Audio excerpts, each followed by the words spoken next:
It's the High Stakes Fantasy Football Show on Better Sports Network.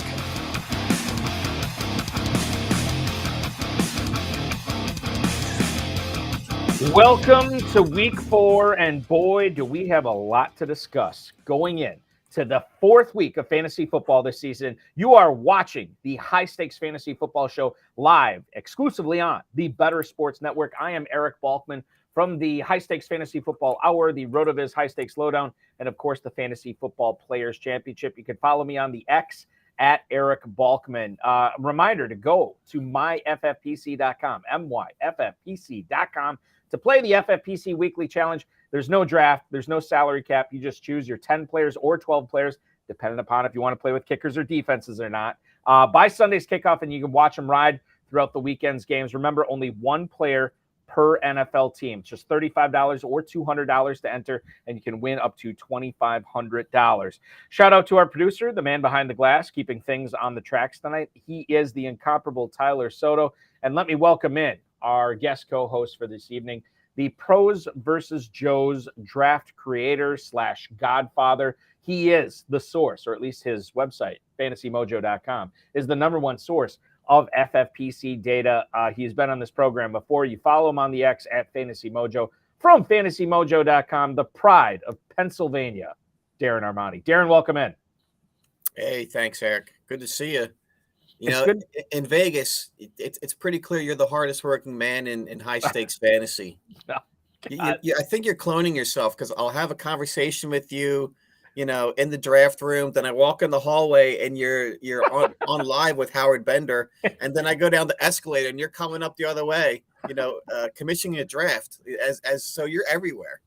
Yeah, I do feel like, I don't know, like it's weird. Like I thought last year was the busiest because we did like 11, 12, 13 hours of live coverage with the Better Sports Network out there last year. But then this year, I feel like I commissioned a lot more. I don't know. I don't complain. It's a lot of fun.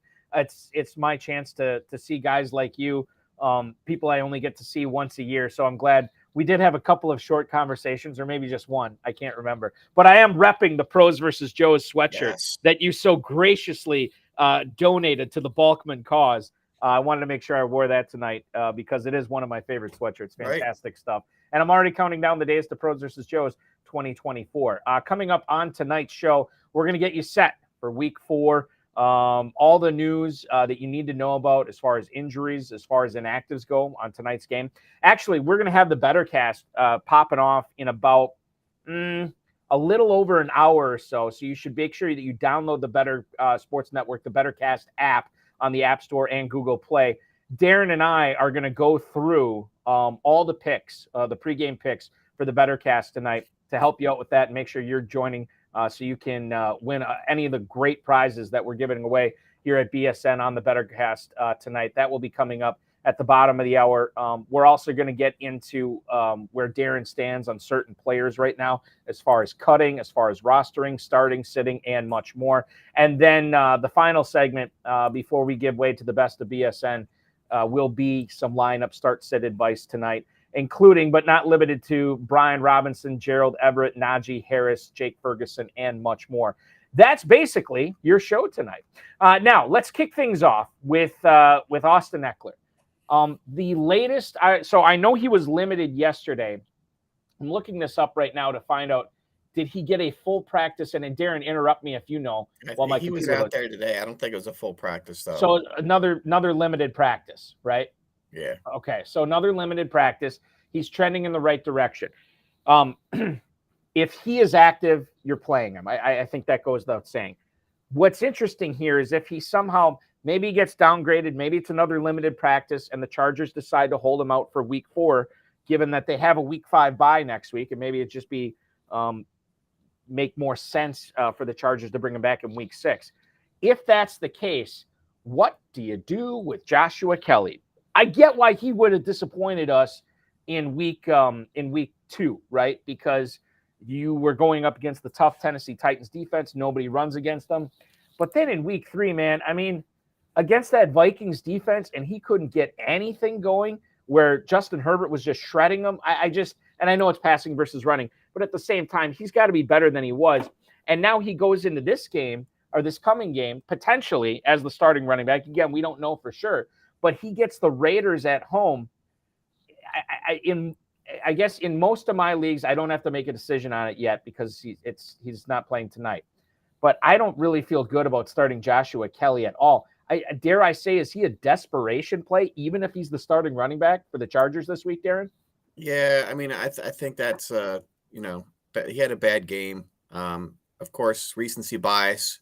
People were actually saying to drop him. I heard drop him everywhere from one person. Yeah, I'm not dropping him, but no, he doesn't have much of a ceiling. And it's a 4:00 start.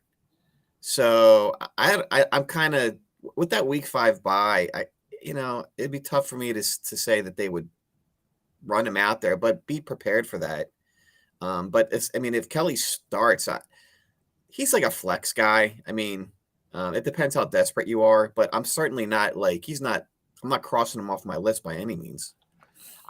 What does Adam Krautwurst always say? Like, never cut running backs. Just don't cut them because it'll come back to haunt you. And I've applied, like, honestly, the more I've applied that strategy to my own teams, the better off I've been. Yeah, Kelly has sucked. I get it. And A.J. Dillon's another perfect example. Should have been wheels up for him with Aaron Jones out, and he sucked, okay? But at the same time, you never know when you're going to need that guy that is going to get that volume, and maybe that 8, 9, 10, 12 points, whatever it is, maybe it helps you out. I cannot conceivably cut a player, even though he underperformed in an extremely small sample size, even though he underperformed, where he has demonstrated that he is the guy and the team believes he is the guy if Ekeler goes down again. So I think that's the issue here. You're disappointed with the results. Still got to trust the process here. Yeah, I mean, go ahead, Darren. You just got to stash the running backs because you don't know what's going to happen from week to week. Like, people were chasing Craig Reynolds last week, right? I was one of them. Yeah, I mean that's how dire the situation is, and we haven't even hit the bye weeks. So now, especially heading into the bye week season, you just need options available. You don't know what you don't know.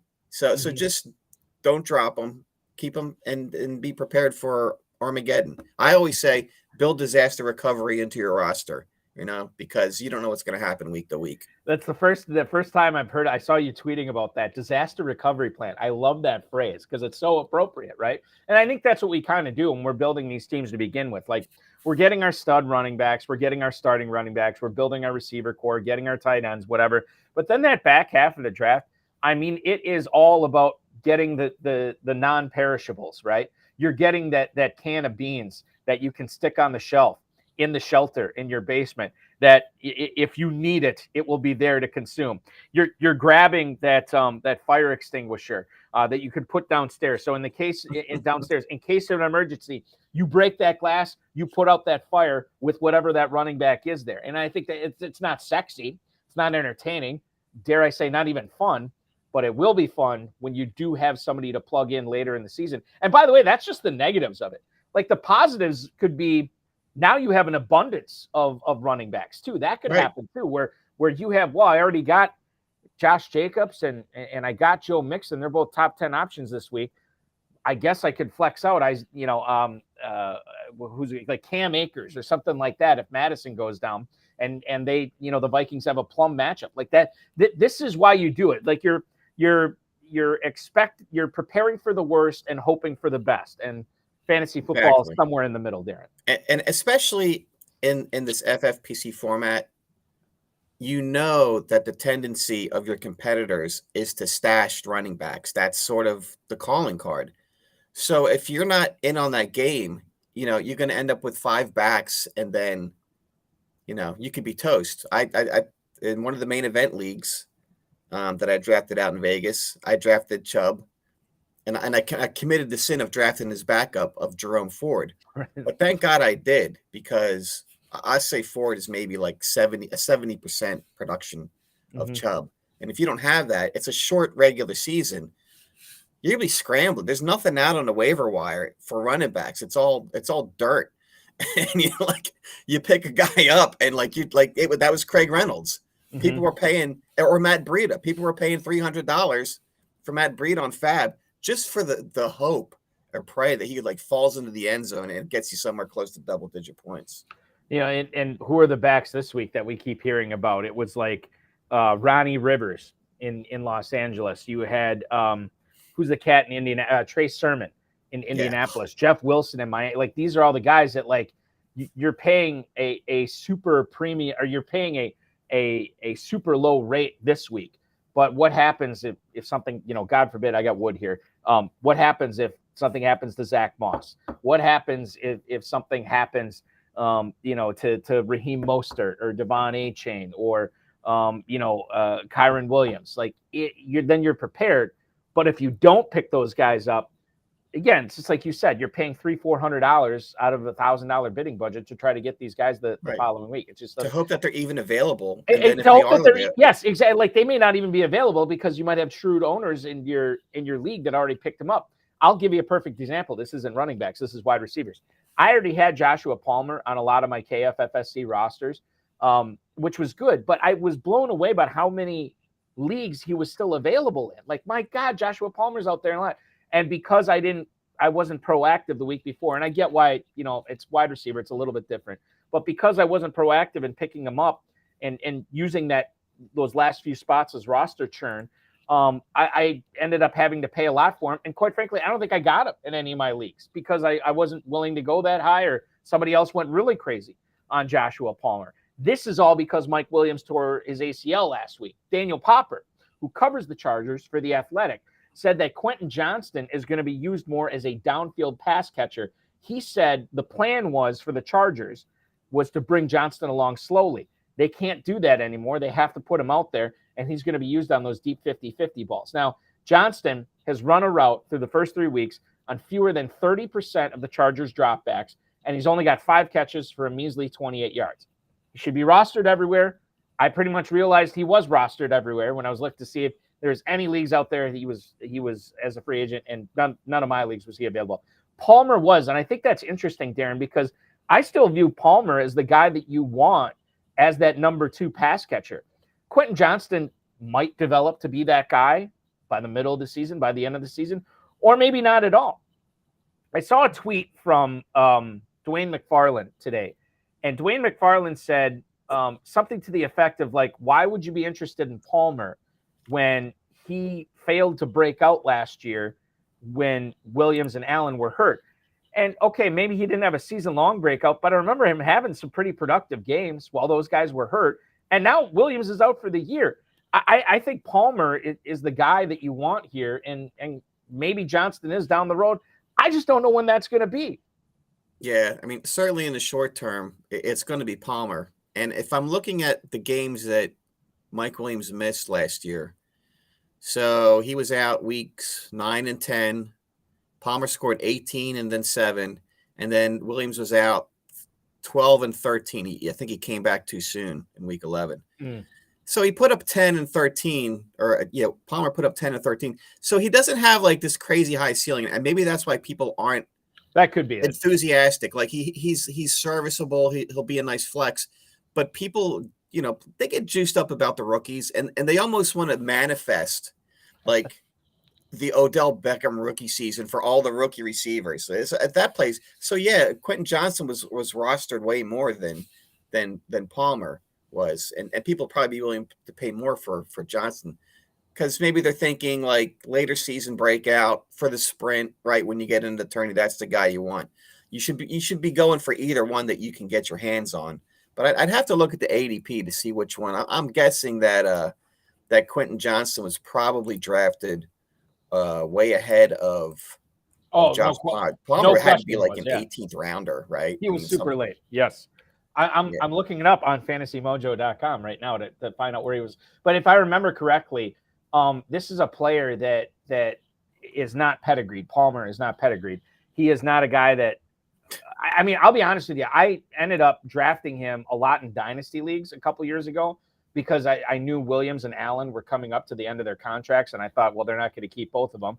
Our narrator, they actually did end up keeping both of them, and it didn't work out for Palmer. But Yeah, they've seen his act before, so they know like he's not going to blow it out. So Quentin Johnson was a 10th round pick in the main event those last 2 days, and Palmer was the 18th rounder. Yep. So people were gambling on the upside, and that's probably what Dwayne is referring to. Because you know what you're going to get out of Palmer, which is it's nice, but it's not going to blow you out of the water. Mm-hmm. I think and that's important to remember too. Let's go to the Facebook chat right now. Our buddy Jim Parsons Jr., the notorious JPJ, wants to know, would you start Sam Laporta over Mark Andrews this week? Obviously, he's only got a spot for one of those tight ends. I am a weak man, Darren. You know this. I cannot conceivably sit Mark Andrews, even in a tough matchup on the road against Cleveland. Cannot sit him in favor of Sam Laporta tonight. I'm still rolling with Andrews. Yeah, you don't want to outsmart yourself. Like, you're not going to bench Mark Andrews. I mean, you want to try to get Laporta in your lineup somewhere else. But if you're just playing the one tight end, you got to go Mark Andrews. And Laporta is just like, he's a luxury for you at that point. The Browns have allowed the fewest receiving yards, no touchdowns, and the fewest fantasy points per game to tight ends so far this season. Mark Andrews has had one red zone target this year, and he has the 17th lowest ADOT among tight ends. That said, it's 3 weeks in. I don't want to say I'm trusting my draft because that's not necessarily true, but I'm trusting my player evaluation, and I still think we're working with a small sample size. I think Laporta is a fine flex if you want to flex him out in an FFPC league, but I can't. I would not. I'm not strong enough to start him over Andrews, despite everything I just said about the matchup. Laporta is hot, but I think in one league I'm starting Laporta over Josh Palmer. Because of the tight end premium, yes, absolutely you are. But you don't bench your studs. It's just it'll bite you as soon as you start playing that game. That's when they kind of come out of hibernation, and you remember why you paid up that draft capital for those guys. And again, I feel like it's way too early to get cute like that. Yeah, he's not hurt. There's nothing questionable about him. It's just he hasn't hit yet, and he's going to hit. Right, he's going to have those big games, no question. Let's move on and talk about a young man named Alvin Kamara, who is no longer suspended. He's going to be back this week for the New Orleans Saints, which is good news for that rushing attack because it's left a little bit to be desired so far. Now, the Saints this week are going up against the Tampa Bay Buccaneers, a somewhat formidable defense. That game is in New Orleans. Total on that is below 40. It's at 39.5. Saints are 3.5-point favorites.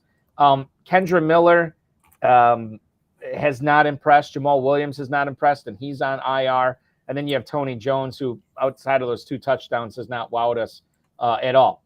If you have Kamara on your team, Darren, is he a guy that you'd be comfortable with flexing out his first week back here against Tampa? Oh, sure. He's rested if nothing else, right? And you got Derek Carr looking iffy, so maybe they, take advantage of the fact that Kamara's been chomping at the bit to get in there. So it's all systems go for him as far as I'm concerned. I don't really. I think I have him on one dynasty league, and I'm sure I'll be starting him. I don't necessarily think he's a bad start. Like I don't. Again, to your point, this guy is rested. He's not beat up at all. He's not dealing with anything as far as injuries. So to me, he makes for a fine second running back start and a really good flex as well. Right. Over back to JPJ in the Facebook chat. He's got a quarterback question. Wow, does he have some good quarterbacks on his team? He's got Anthony Richardson, he's got Joe Burrow, and he's got Justin Fields. He can only play one of them this week. I'm checking the game times right now, and I believe Richardson plays at 1 p.m. on Sunday. To me, Darren, if he's healthy and he's active, I'm playing him, no question. If he's not, then it gets a little bit more dicey for me between Fields and Burrow. I would lean towards Burrow at Tennessee because you can throw on Tennessee. You can't really run on him, but you can throw on him. And Fields is probably last on that list, even though he is going up at home against the defense that allowed 70 points to their opposing team this past week. I think Richardson's the slam dunk, and I lean towards Fields if Richardson. I beg your pardon. I lean towards Burrow if Richardson is somehow inactive. Yeah, I mean, I'd go with Richardson too. Burrow's not right, but he's still giving you probably low end QB numbers. Maybe he'll be like QB 12 on the week or something, but you're not getting what you paid for. you know, as long as they're going to like, remember what happened to Fields last year? It was kind of the same story. He got off to the slow start. People dropped him. And then they kind of let him do what he, can do later in the season. I don't think that they're there yet. So it's probably going to be another subpar game. Out of those three, certainly Richardson's the guy. But, so Denver's going to Chicago. Denver just gave up 70 points. But I don't think Chicago's got the bullets in the chamber like Miami does. So, yeah, Richardson's probably your best bet. They are more likely to have fewer than 70 yards total than 70 points this week. And I'm not trying to be a jerk to Bears fans. It's a rough situation. I always say this, too. Like my high school football coach always said, you're never – no one is as bad as everybody says they are, and nobody is as good as everybody says they are. It's always somewhere in the middle. And I think that's true with the Bears right now as well. Let's go back to New Orleans for a second. Derek Carr was actually speaking with the media earlier this morning. And he said, quote, "I do anything and everything I can with my rehab, everything with the trainers. I'm going to do everything I can to be out there with my guys. And if I can play, I'll play." He was asked for a timetable when that could happen. He wouldn't give one, which is probably smart. Carr is, if he does miss this week, he is going to be relieved by Jameis Winston, who came in for him against Green Bay last week and looked, he didn't look terrible, didn't turn the ball over, but he definitely did not look all that great. My question is not about Winston, Darren. It's about guys like Michael Thomas. It's about guys like Juwan Johnson. You're still rolling out Olave, obviously. And I guess you could throw Rashid Shaheed into that as well. Does the downgrade to Winston say to you, like, okay, I probably can't trust Thomas, Johnson, Shaheed, any of these guys as flexes this week. I need to go elsewhere on my roster. Or do you think that the downgrade to Winston is not that big of a deal? Yeah, I mean, Winston's a gunslinger, so he'll be throwing it. I wouldn't really, if you were starting those guys previously, I would still throw them out there. But the reality is, this is maybe more of a super flex question, because in 12-team leagues, I took a look. Only 4% of the teams last week in the 12-team leagues started Derek Carr anyway. So he's not really a starter to begin with. But a super flex question is maybe that's where you gotta. If you're in a position where you got to start Derek Carr, you're probably in big trouble to begin with, because there's better stuff out there that people are rolling with. But as far as like, are you doing anything? I guess the question I should have asked is, are you doing anything different with Michael Thomas or Juwan Johnson based on the quarterback change? I might be even, more likely to start. Yeah, I mean, it's going to be, the ball's going to be flying all over the place. Right, so, yeah. But Kamara's coming back, but I think it's going to be fine either way. So I don't know that that's much of a downgrade for those receivers. Tyler Higbee. This is an interesting story here that I think we should bring up. So Monday night, he ends up with 5 catches for 71 yards. It was all 5 of his targets that he caught for 71 yards when the Rams lost to the Bengals. Now, he was estimated, because the Rams didn't have to give an official practice report yesterday, and I haven't seen the report today. He was estimated as a DNP. The Rams just held a walkthrough to start the week. This is an Achilles injury that the Rams listed him as having. Now, McVay said it was more soreness than anything else. If he gets a limited practice in at any point, whether it's Thursday or Friday, hopefully Friday, I think you can feel pretty good about getting him into your FFPC lineups. But is there any trepidation that you have knowing that this guy is dealing with soreness at a very sensitive portion of the body that could be re-injury or anything like that? You might end up with like a 1 or a 2 or a 0 if this guy gets hurt. Or am I looking too deep into this and you should just look at Higbee as a guy that you should be using as one of your double flexes in tight end premium format of the FFPC? I don't know that I would throw him in there as a flex. He probably, if you drafted him, you're probably thinking about whether you need to start him or not. So right now in the season, he's tight end 9. They drafted him. He got drafted tight end 11 overall. So he got 14.5 points last week. If that's your tight end, I throw him in there. If he's your flex, maybe it's going to be a wait and see kind of thing. If he's really limited, but I mean, also if he's all systems go, I got no problem starting him. Rams do play the 1:00 game on Sunday. Too, yeah, so you'll know. And just as a disclaimer, Tyler Higbee was my number one drafted tight end in during draft season. So I invested heavily in Higbee only because he was so cheap.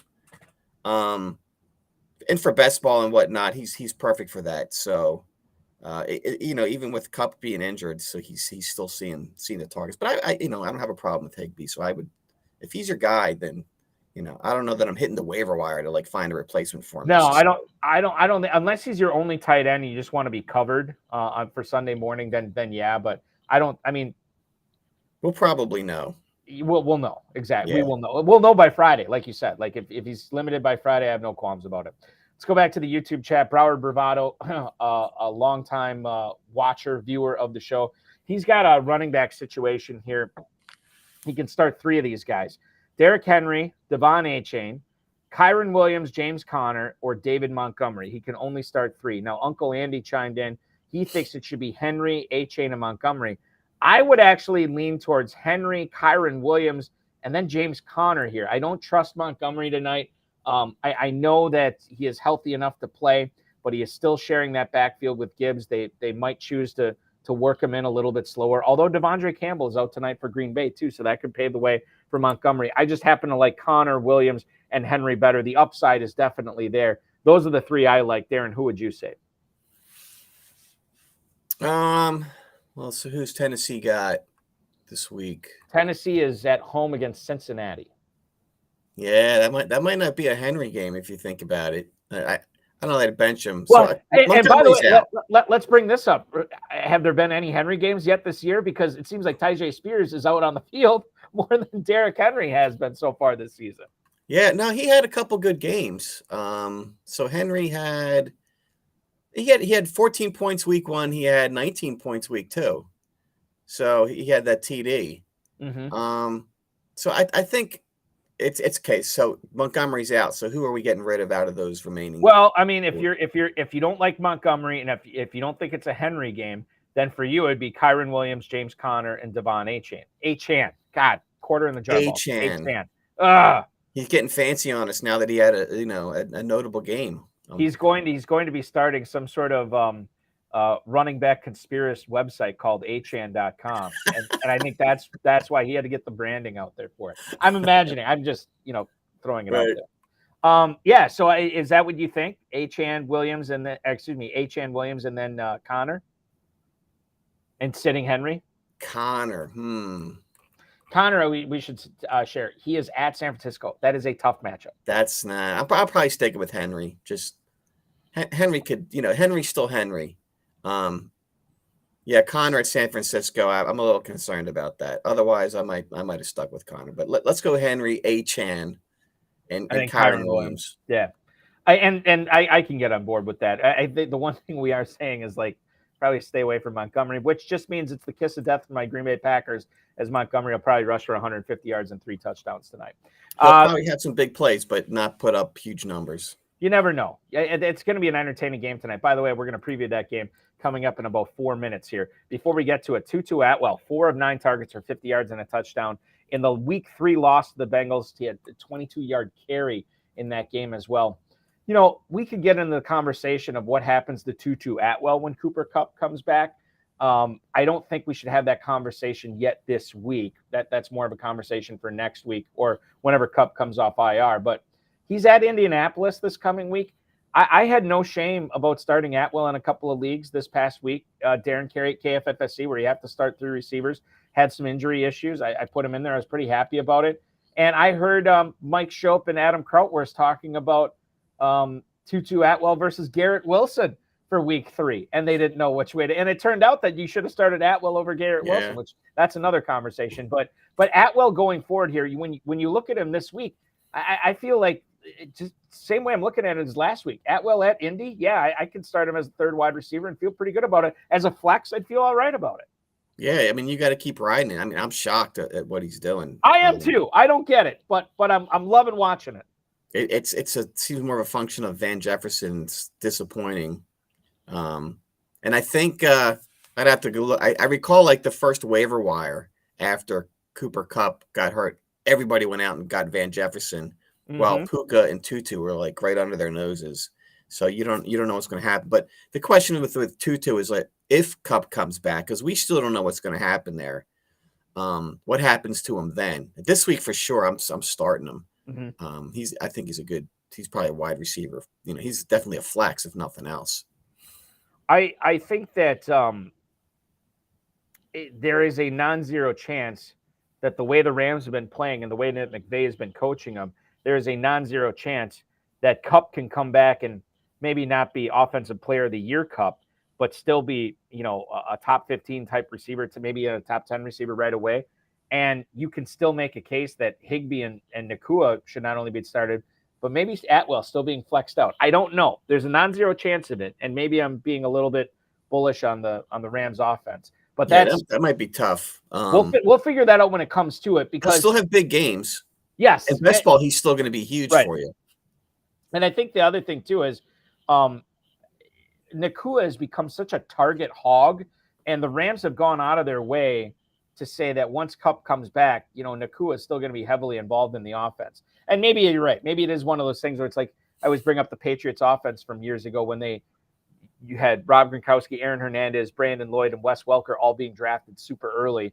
And we knew that one of them was going to be a bust. We just didn't know which one. Well, it ended up being Lloyd. That could be the case too with the Rams. I know there's pundits out there that say there's no such thing as too many mouths to feed. I think there is in fantasy football. Yeah, I mean, you only have so many targets that can go around. Right. So somebody's going to be the odd man out. That's the question if he sees the level of activity that we expected him to see.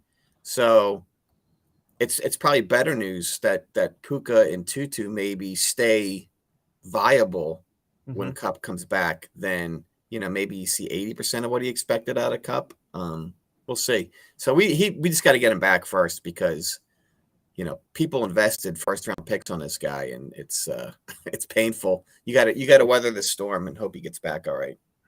Zach Charbonnet, a lot of people invested not only dynasty rookie picks into this guy, but also significant. I shouldn't say significant, but definitely a little bit higher than mid-round or the middle of the year draft picks in Zach Charbonnet this year.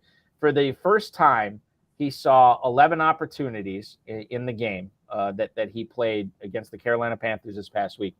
Seattle had 75 offensive snaps. Charbonnet was on the field for 32 of them. 45 yards on the 11 touches, but still behind Kenneth Walker. Now, he did run more routes than Kenneth Walker, 16-10, which I think, flashback to a month or so ago, nobody would be surprised at that. We always thought that Charbonnet was going to be the pass catcher of the two. But you look at the way he's trending, Darren, and I don't want to make it seem like, oh, well, we got to get Charbonnet out there this week for sure. I don't think you do. I think you can kind of take a wait and see approach. I don't know if I would be even starting him in a dual flex league like the FFPC, but this has the makings of, especially for Kenneth Walker owners out there, you kind of got to keep your eye on this, because if Charbonnet keeps amping up the way he has been, that might make Walker be a sit for you, depending upon what your roster looks like on certain weeks. I think this could be a big Kenneth Walker this week as they go to the Meadowlands to take on the Giants. But Charbonnet is still out there, and he's coming. Yeah, so the usage is creeping up, but he hasn't broken 10 points yet, so the usage hasn't translated to points.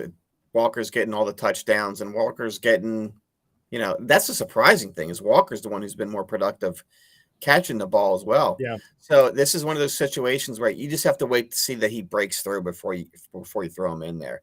But bye weeks are coming up. Maybe you're in a jam. You got to put him in there and just hope for the best. Watching the High Stakes Fantasy Football Show on the Better Sports Network. Give you a little bit of homework now as we take our first break. Download the BettorCast app in the App Store and Google Play right now. When we come back, Darren is going to help me make my decisions on which way I'm going to go with all of these pregame props that I will utilize to try to win some significant swag for Better Sports Network tonight Even if I do, I'll probably give it away to a viewer next week. More to that I haven't won yet, so it's not really something that you should be threatened by. But we'll go through it. We'll show you how to use it. That's coming up as we preview the Green Bay Packers and the Detroit Lions from Lambeau Field. Game time slated for about 45 minutes or so from now, right around there. This is the Better Sports Network's high-stakes fantasy football show presented by the FFPC. Darren Armani from Fantasy Mojo, Eric Balkman from the FFPC. Don't go anywhere. We're better casting it up right after this.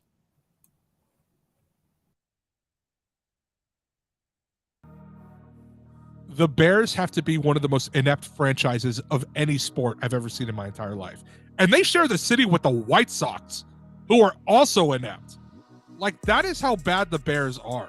I just don't understand how you can go your entire existence and the quarterback that wins you a Super Bowl is Jim McMahon. You couldn't find anybody else.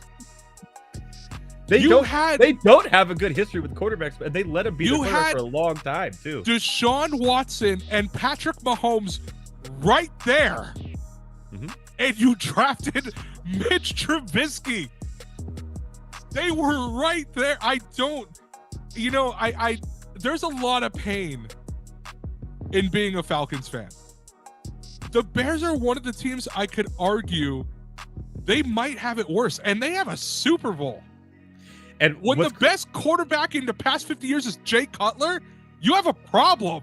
That's so funny that you just said that. We were talking about Jay Cutler the other day, me and my friend, and I was like, yeah, he was on, because we were watching the Colorado Rockies game against the Giants, and it looked like he was behind the thing. I was, yeah, well, he played for Denver most of his career. We looked it up. Chicago let him be their starting quarterback way too long. Here's the thing, too, is that Jay Cutler wasn't bad. Like, he was erratic. He wasn't terrible, though. The poor man's Brett Favre. I'm taking him over Justin Fields. I'm sorry. I would. But Jay Cutler led that team to an NFC title game. Yeah. That they lost to Green Bay. But he's gotten farther than anybody else. You want to know who the other starting quarterback was for the Bears in the other Super Bowl appearance they made? It was Rex Grossman. What are we doing out here? It was Rex Grossman and Kyle Orton was the backup. How are you that bad? Bro, oh my God. Listen to the top 5. According to Football Reference, the top 5 greatest Bears quarterbacks of all time. Jay Cutler, number 1. I can't believe it. Sid Luckman, who last played in 1950, is number 2. Jim Harbaugh is number 3. Jim McMahon, the Super Bowl winner, is number 4, and he played there for 6 years. And Mitch Trubisky, is number 5 on the list as terms of passing yards go.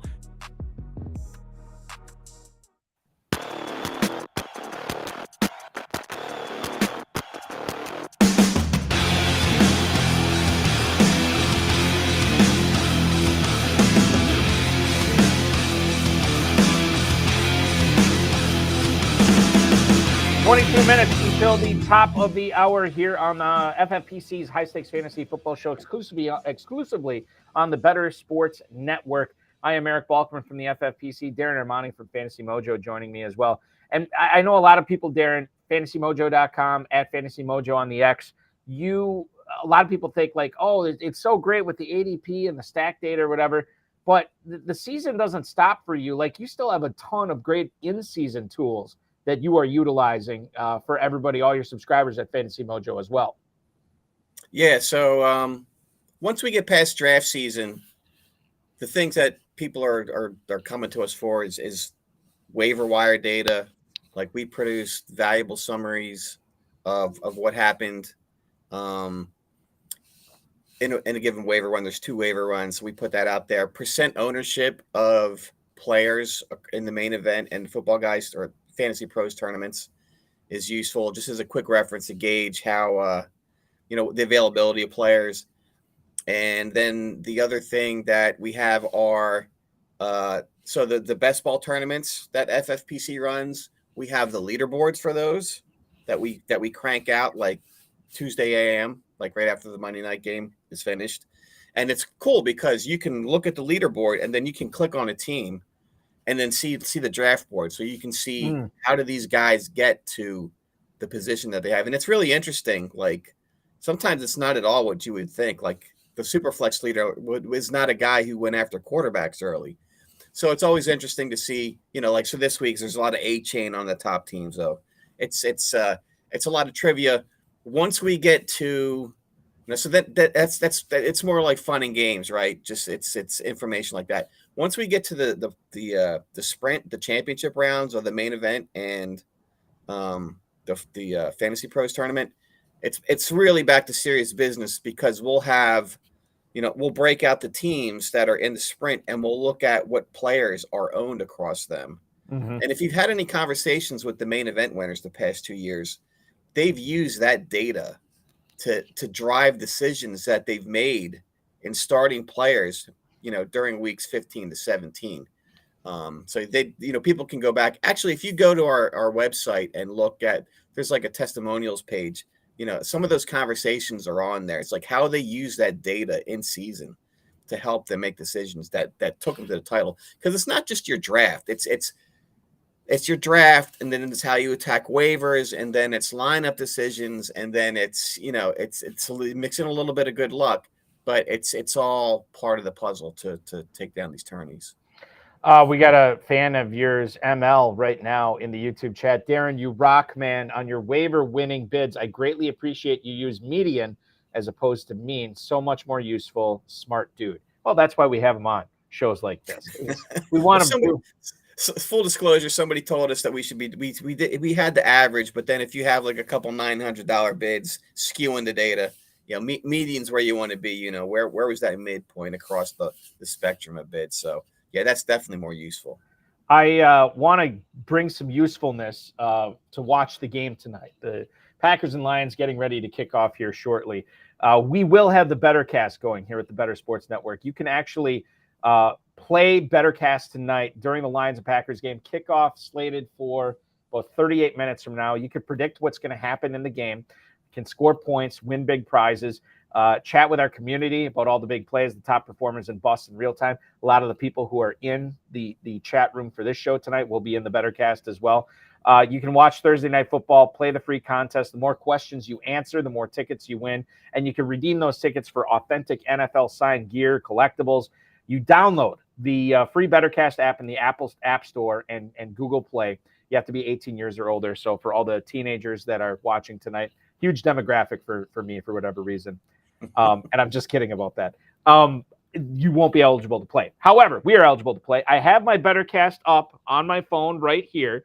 Darren Armani and I are going to go through this, and we're going to answer the pregame questions. Now, these are just the pregame questions.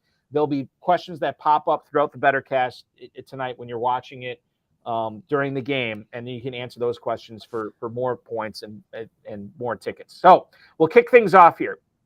Jordan Love, quarterback for the Packers. Is he going to go more or less than 231.5 passing yards, Darren? How are we looking at this? I feel like his yardage the first 2 weeks was kind of down. This past week it was inflated, but so much of it came in the fourth quarter. I was not a believer in the Detroit defense, and now I kind of am. Brian Branch looks awesome. I am leaning towards the under on this one. What do you think? Wow, I was thinking this is going to be with Christian Watson coming back. Who we don't know. We'll get into this in a little bit, but the latest report, and I should look this up to have this report in front of me, but I did see from a reputable source today that they are going to monitor both him and Aaron Jones's, like how many snaps they're out there tonight. So I don't know he's 100%, but I don't know if he'll get his full workload. Yeah, he probably won't get his full complement of snaps. But so he's 230. So Love's exceeded that twice, and I'm feeling like they're going to have to throw it with playing the Lions. Mm-hmm. They're going to try and slow the game down. I don't know that they're going to be able to do that with the Lions. So I think it feels like an over to me. Okay, let's go over on Love. We'll do over. Okay, boom. So we're on to the next question. Jared Goff. over or under 253.5 passing yards. Things to consider. He will be going against a Packers defense without Devondre Campbell, who's been really good going sideline to sideline, covering tight ends and backs in coverage. And the Packers will be without Jair Alexander, which I don't know how much he was going to be on Amon-Ra St. Brown to begin with, since St. Brown does so much out of the slot. But 253.5, that seems like a doable number tonight for Goff, don't you think?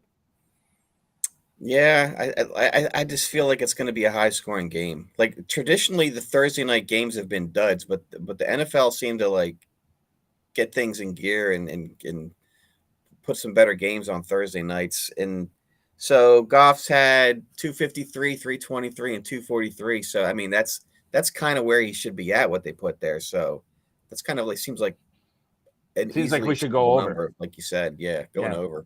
All right, we'll go over on that one. Next up here is Sam Laporta. We kind of talked about him earlier in the show. More or less than 43.5 receiving yards.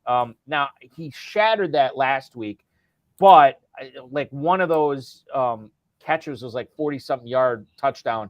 I don't want to say in a busted coverage. It was just, to me, it was a really well-designed play, which I guess created the busted coverage. So I guess it was busted coverage.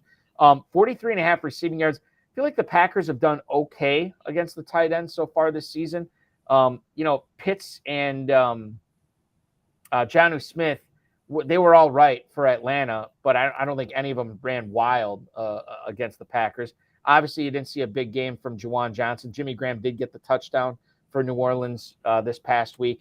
And then in game one against the Bears, Cole Kmet did all right, but a lot of that was garbage time towards the end. Where do you fall in on Laporta, more or less than 43.5 receiving yards?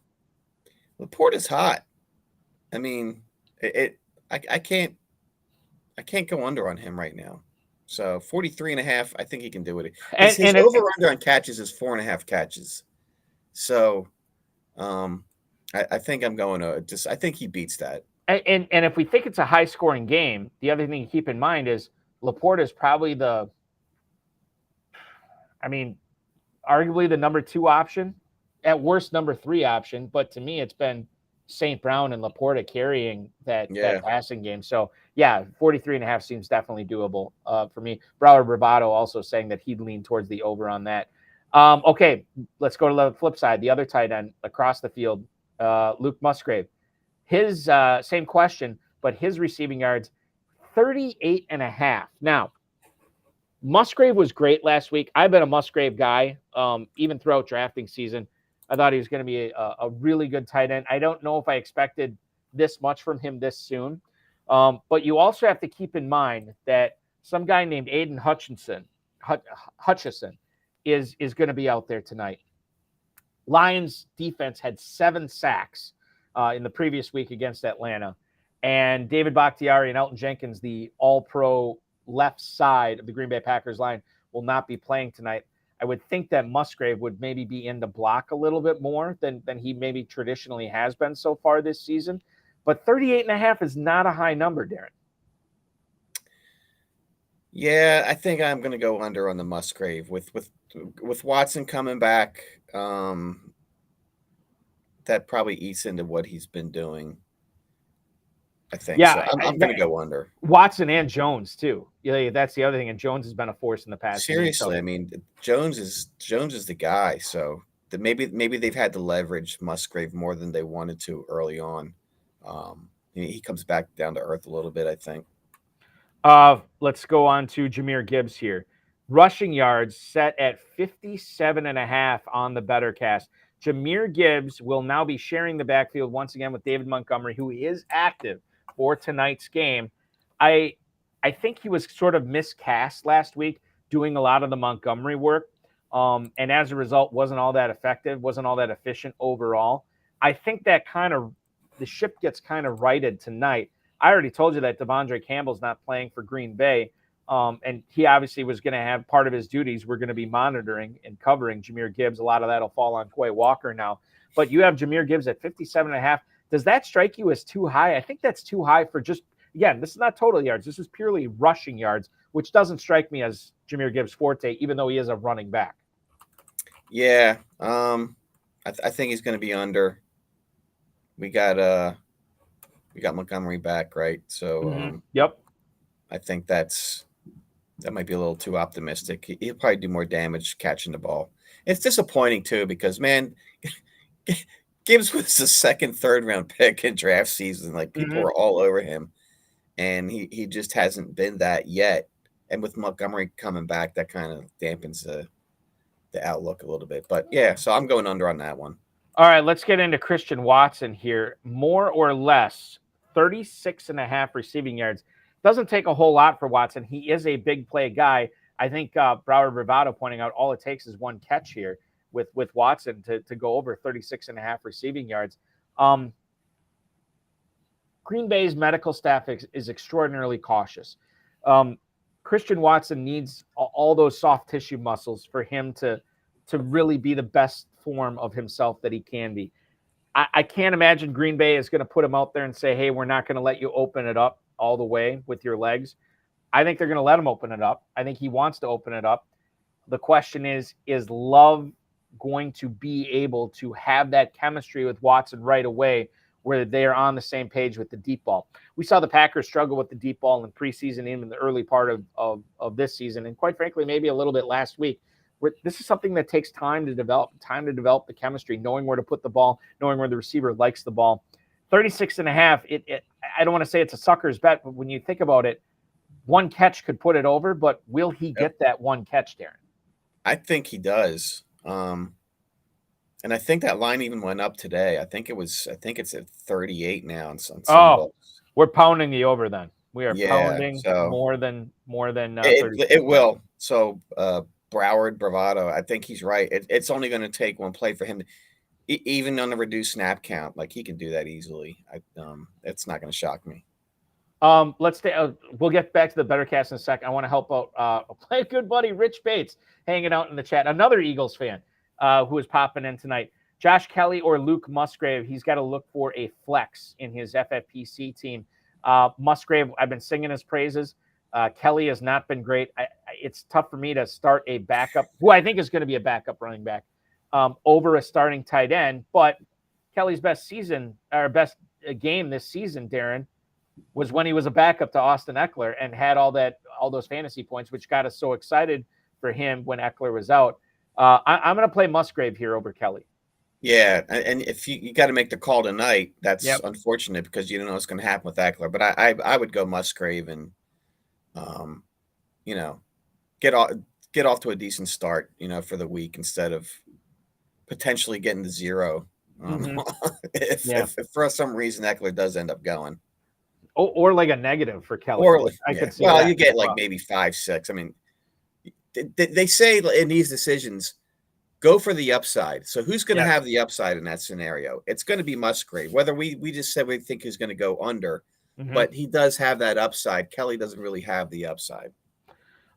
We are picking our more than or less than's here on the BettorCast app, here on the High Stakes Fantasy Football Show on the Better Sports Network. If you want to play along with us, the game will be starting soon. We're just making our pregame picks right now. Download for free in the App Store or Google Play and win a bunch of the authentic NFL signed gear and other collectibles we'll be giving away here. Moving on, number 7, I think we're on. Amon-Ra St. Brown. More or less than 71.5 receiving yards. I'm going over. I mean, wow, this guy is unbelievable. So I wonder why the line is so low is what I'm wondering. But I'm going over. I'm not doubting Amon-Ra under any circumstance. Yeah, I would think that Keyshawn Nixon would be covering him quite a bit tonight since St. Brown is out of the slot. Rasul Douglas is probably going to stay out on the outside. Just kind of wasted because, like, who's he covering out there? Khalif Raymond, Josh Reynolds, who didn't even have a target last week, I think. So, yeah, St. Brown could go wild tonight, 71.5. I'm with you. It seems low. Let's go over on that. Next one is the total points scored in the game. Are we going more or less than 45.5? Darren, I feel like I shouldn't even have to ask you. You're going to say the over. Yeah, I'm going over. Could be a shootout. Could be a fun game tonight. Yeah. And it should be a good game, at least. The next question, which team is going to win the game? I think I'm looking at it right now. Scores and Odds has it at Detroit 2.5-point favorites here. I feel like a young team like Green Bay, they can be a little bit not polarizing, is like inconsistent, right? They had the big game. Yeah, exactly. They had the big game last week, the big finish on a short week. Yeah, I know they're at home, and the home team usually has the advantage on the short week, but I think I am going to lean towards Detroit to get the win tonight. I think that Green Bay has a lot of talent on the team, and I think Detroit does too. But I think Detroit's a little bit more polished at this point. I think it's Detroit that goes to 3-1, and the Lions get their 4th straight win over the Green Bay Packers. What say you? Yeah, I'm going to go with the Lions too. Although I will say I'm surprised. Love's exceeded my expectations for what I thought he was going to do this year. So, but they're going to continue to grow, and I don't know if they make the playoffs, but it's got to be a relief to the Packers fans with Rodgers leaving. Like, they're not hosed at all. They've definitely got a bright future. Yeah, and we've heard this from a lot of opposing players. I mean, Darius Slay said it last year when Jordan Love got into that Eagles game just very briefly and said, yeah, I mean, we were ready to go hog wild, pin our ears back and just rock this guy.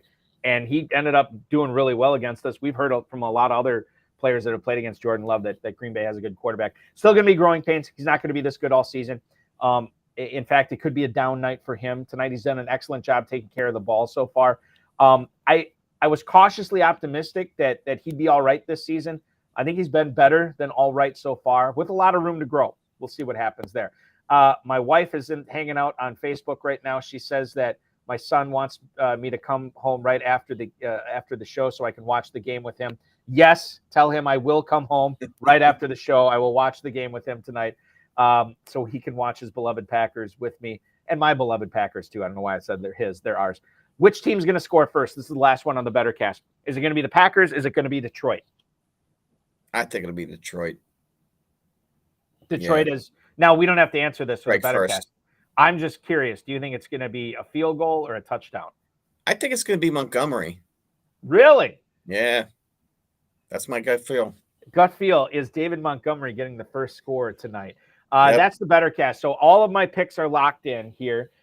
You can hang out on the BettorCast all night tonight watching that Packers-Lions game. Once you answer the pregame questions, more questions will pop up during the game. Answer as many as you possibly can and get as many of those points that can go to tickets and win those collectibles. Again, the BettorCast app, free in the App Store and Google Play. Must be 18 years or older to participate. The last thing I want to bring up tonight, by the way, my wife thinks it's going to be Romeo Doubs scoring the first touchdown for the Packers. She must be hanging out with somebody. She has no idea who Romeo Doubs is. She's had a few drinks already. Yeah, she's watching the pregame. She's got the pregame on her TV, and she's got she's got the Better Sports Network going right now, and the BettorCast on her phone, no question. I have a interesting decision. I have to lock in about 20 minutes here, Darren. Would you play Christian Watson this week over Joshua Palmer?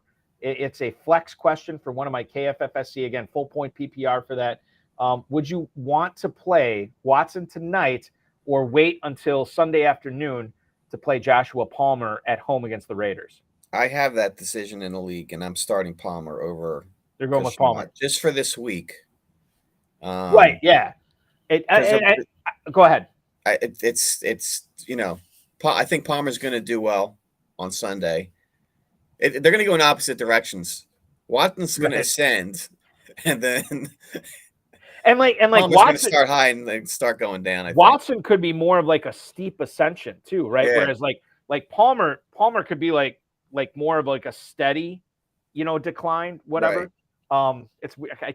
I'm screwing it up trying to do it on the camera, but yeah, I think okay. So I have Watson in there right now, but the other thing to keep in mind is I think I'm going to flip it to Palmer. We know he's playing 100% of his workload. There's no injury questions with him. He's already got 3 games under his belt. Watson does not. I think you're making a lot of good points here. We have many more good points to make on the show tonight. We're going to get into some where do you stand ons while we watch the game tonight.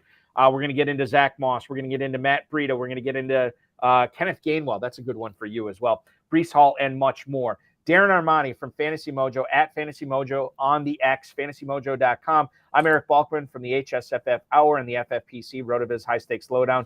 You can follow me on the X at Eric Balkman. Hour 1 in the books. Hour 2 coming up. It's the HSFF show on the Better Sports Network.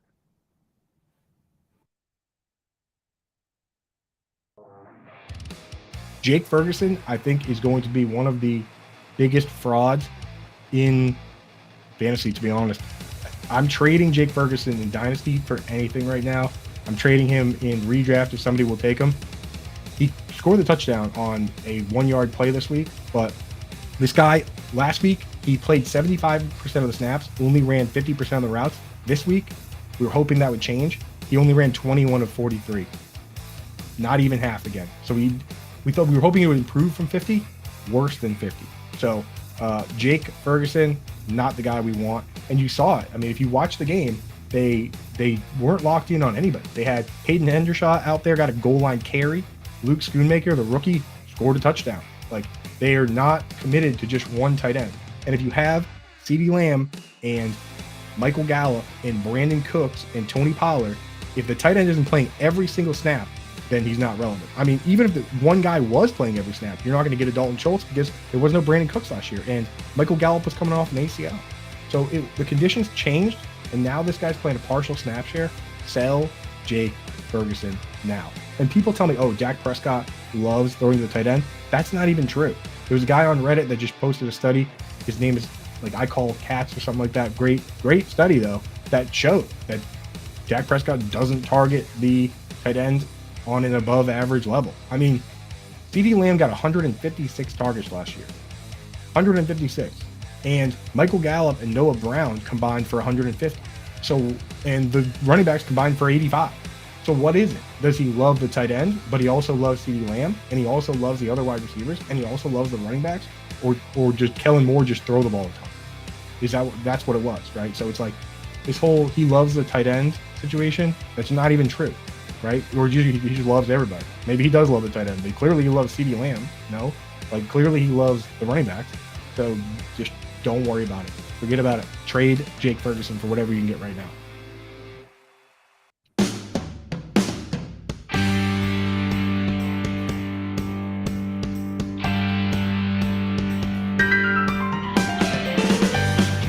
The FFPC Weekly Challenge is here for week 4 in the NFL. There is no draft, no salary cap, no convoluted rules, just the same format as our ever popular FFPC world famous playoff challenge. 10-team, 30-team, 100-team contests are available for you. Just pick your players, let them ride for the rest for the week. Results are going to be determined by the total points accumulated by each individual lineup entry. There's classic and slim formats available, so you can play with kickers and defenses. You can play without kickers and defenses.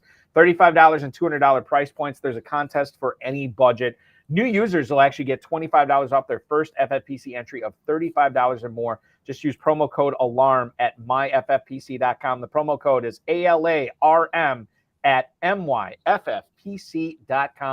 Take advantage of the weekly challenge. We'll try to help you out with the weekly challenge as we kick off our number 2 high-stakes fantasy football show on the Better Sports Network. Eric Balkman, Darren Armani from fantasymojo.com. It is time to find out where you stand on certain players, certain backfields, certain wide receiver core, and certain units in the NFL, certain teams as well. I think the entire lineup I have tonight is just players.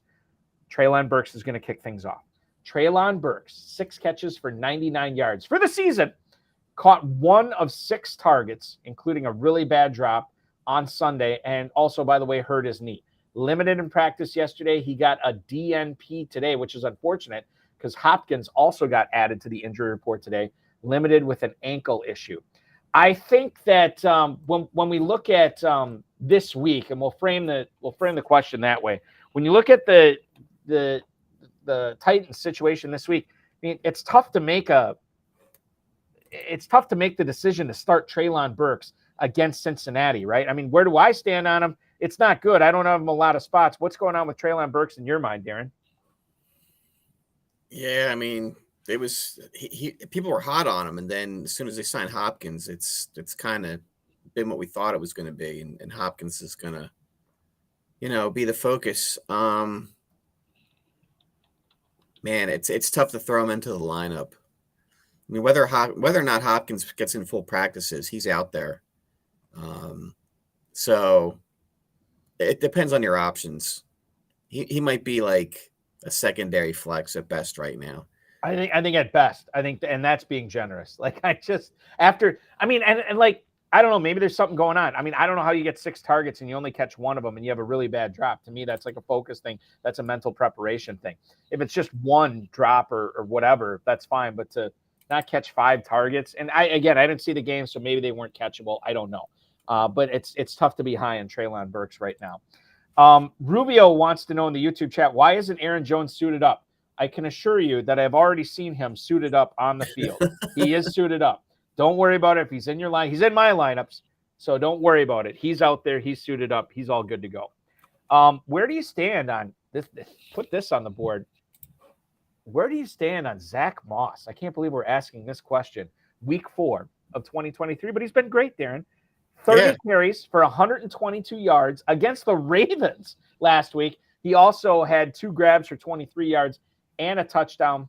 The Colts cut Deion Jackson last week, and Moss was basically the only guy in the backfield. Now, Sermon did get 5 carries against New Orleans, but Moss got 6 times that amount. Moss got his touchdown in the wheel route. Trey Sermon, we mentioned this in the first hour. Trey Sermon is a guy that I know some of the, what do you always hashtag it, the high stakes bros. They were on him and they were trying to get Trey Sermon in leagues this past week.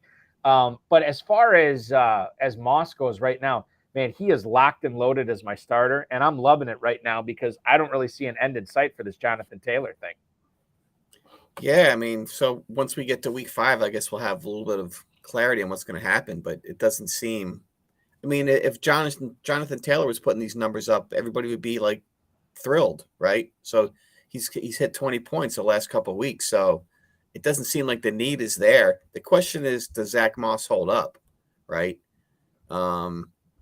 And historically, Indianapolis it's been sort of a recycle bin of running backs when Taylor hasn't been there. Like, get a guy to stick, but just ride him, until with the props on him.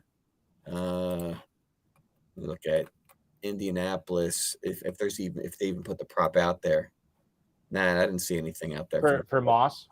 Yeah, but no, you can't not start him.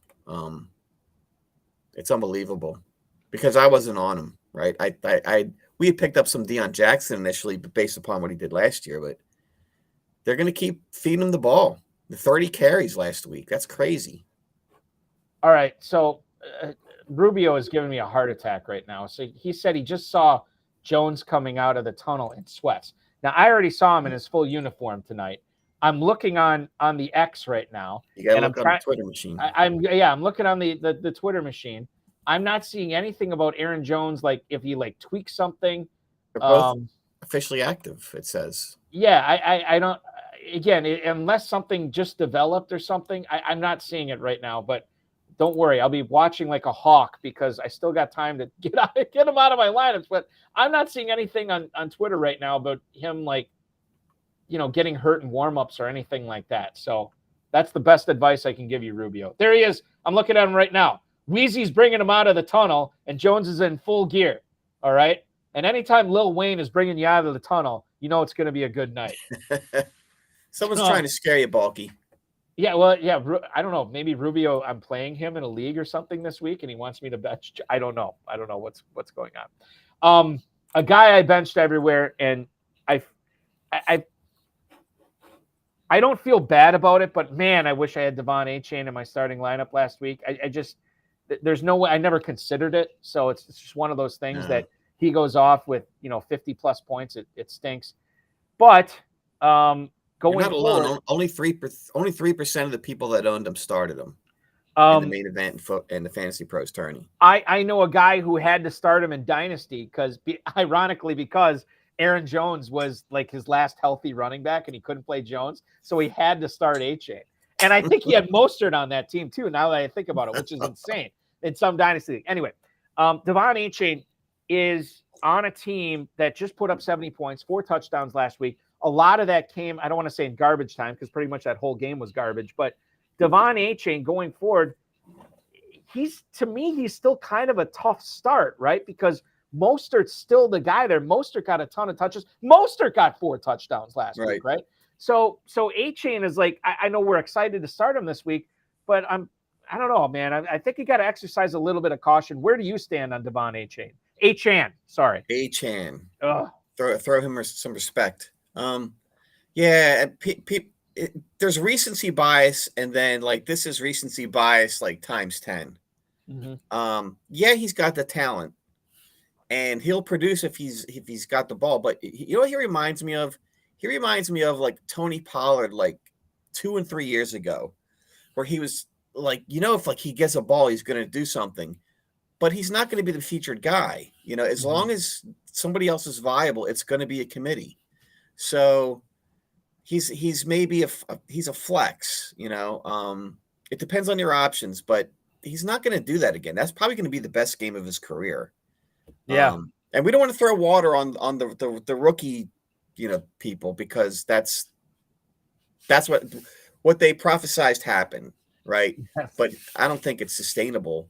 So he's probably, he's probably other guys you can start over him. But we'll see.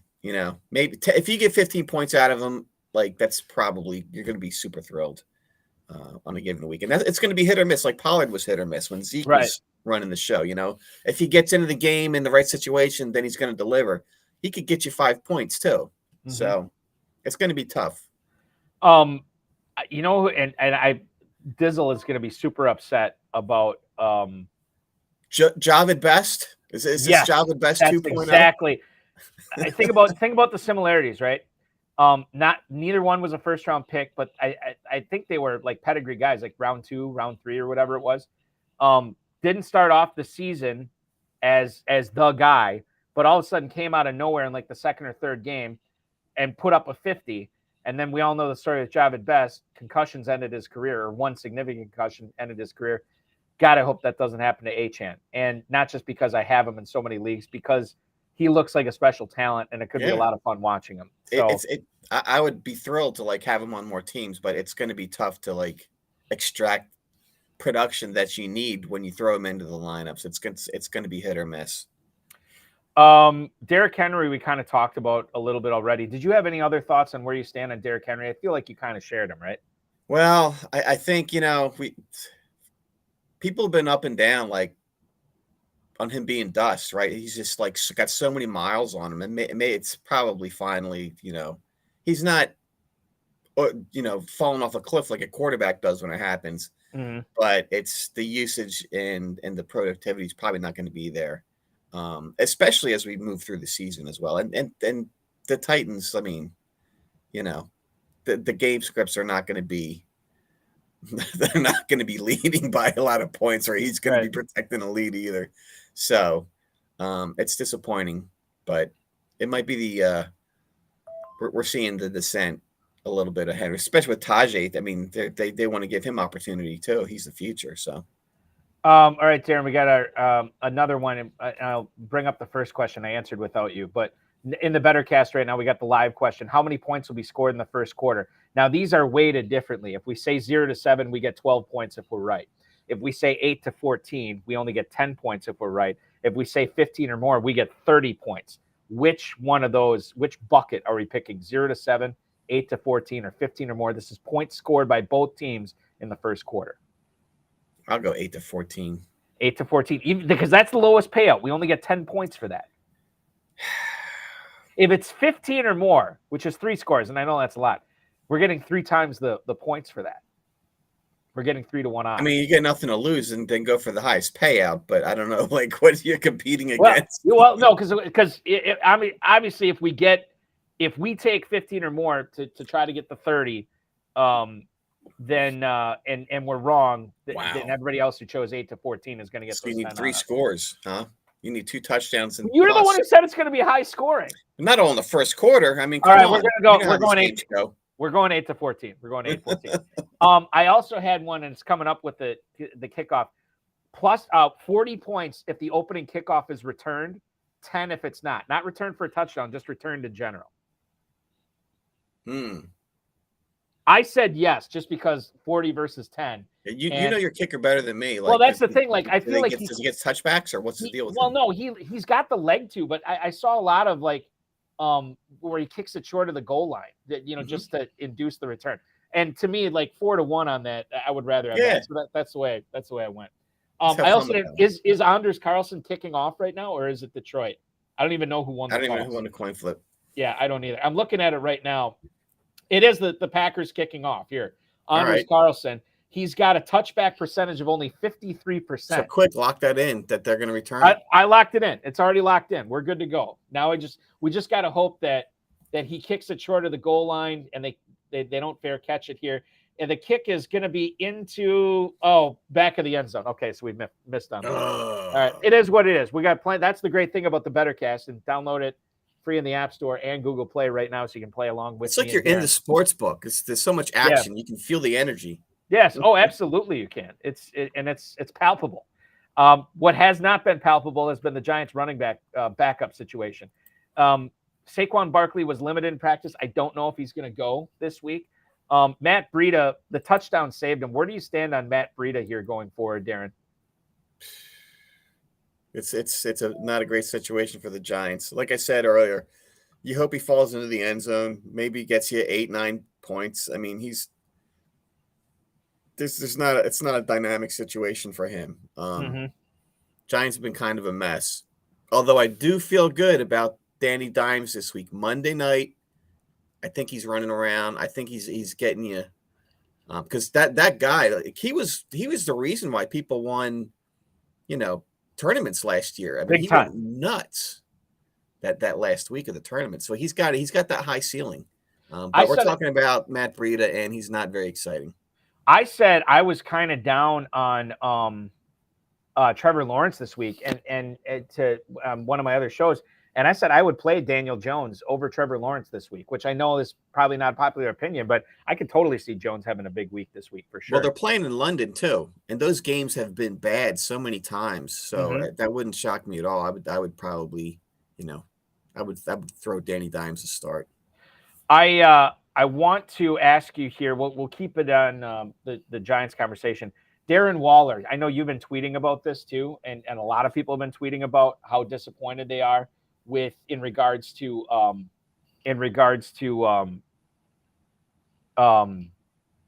picking Darren Waller over TJ Hawkinson. There's a lot of regret there, and I do have plenty more Hawkinson than Waller, but I do have some Waller. I still remain bullish that he can turn it around. He can't be this bad all season, right? Well, he hasn't really been bad. I mean, he got you 16 points week 2. He played the 49ers last week at San Francisco. I just don't think he returns the value on the draft capital. Like, he got steamed up so high purely on hype, in my opinion. But the bar is low for tight end. Like, he can still get inside the top 6. And they're home against the Seahawks. It's Monday night. This is probably a good week for Waller. And then they go at the Dolphins, so they'll be throwing more there too. So maybe the worst is behind him, but I still don't think he should have been drafted ahead of Hawkinson. I was drafting Hawkinson ahead of Mark Andrews very early on. I saw you weren't alone. I mean, I actually brought that up like early in drafting season to a lot of the guests I had on. Is Hawkinson actually the number 2 tight end? You think about how he finished last year, right? Yeah. And you could make the case that the Vikings were going to have a major regression in the mean, which they're already showing, by the way, at 0-3. And I felt like this is the team you want to be investing in for fantasy. Right. Brian Flores is only one man. He can't go out there and make the tackles and everything himself. You have a lot of playmakers with Jefferson and Addison and Hawkinson, and Kirk Cousins has actually looked really good so far this season too. So I think, like, for me, I wanted to look at him continuing that dominance at the tight end position, and he has. Like, he's looked awesome so far. So I feel really good about him. And one thing people don't consider when they're looking at what they're going to do in a given draft season, a lot of times they don't look at what the players did in the playoffs either. They look at regular season performances. And Hawkinson, like, man, he had big games in the playoffs too. So you can't overlook that stuff. Let's go to Jerome Ford here. Where do you stand on Jerome Ford? A guy that, the Cleveland made the move to get Kareem Hunt in, obviously, and people are excited. I know some people were really excited, like, oh my goodness, I got to pick him up right away. I got a lot of people asking me all these Hunt questions, and I'm like, you understand that 32 teams have decided that they weren't going to sign him, like not only in the preseason, but through the first couple of weeks of the regular season. Cleveland brings him back. They went out of their way numerous times to talk up Jerome Ford. I was kind of like, Hunt's sort of just, he's a jag for me, just a guy, and I really like Ford. How do you feel about him? I'm cautiously optimistic. So he got 24 points week 2 at the Steelers. Mm-hmm. He kind of got away with something. Like last week, it was looking bad. He was 10 for 18 rushing. He got the touchdown, but he ended up with 19 points. Mm-hmm. And I think I mentioned this earlier. I think he's still like the production will still be 70% of Nick Chubb. So I'm very grateful that I drafted Jerome Ford where I did, because losing Chubb is a killer for teams. It is. So, they say, don't draft backups. That's negative EV. Nah, I'm kind of glad that I did it. You can do both. You can grab other people's backups and grab your own. Right. Like, it's one of those things too, because for years, that's what I always did. I always just grabbed my backups. And the majority, like I've said this before, the majority of the leagues I play in are with the Kentucky Fantasy Football State Championship, KFFSC.com. And that is their main event is a national tournament. So it's not like, I'm playing against 11 teams. I'm playing against thousands in that. And for years, I played it like I was playing in a closed 12-team league. And I was, okay, all right, I drafted this running back here. This is where I should target his backup right here. And I was like locking up, like sometimes I'd lock up 3 backfields on one team. And then I'd wonder why, like, gee, I have these pretty good regular seasons, but I can't do anything when the big money weeks happen. And then, me being an idiot, I finally figured it out. So now I've gone to like where I'm not targeting other people's backups, but I'm going after players, backup running backs that are not my own, right? To expand that variance, which is what you're looking for. You have a situation where Chubb goes down, and I didn't happen to have it with Chubb. I had it with Austin Ekeler and Joshua Kelly, which is kind of a pain now. But man, when I saw Ekeler was not going to play week 2, boy, was I glad to see Joshua Kelly on that same roster. Not that I go after it, but if he represents the best selection for my team at that point, then yeah, I'm going to take him. Yeah.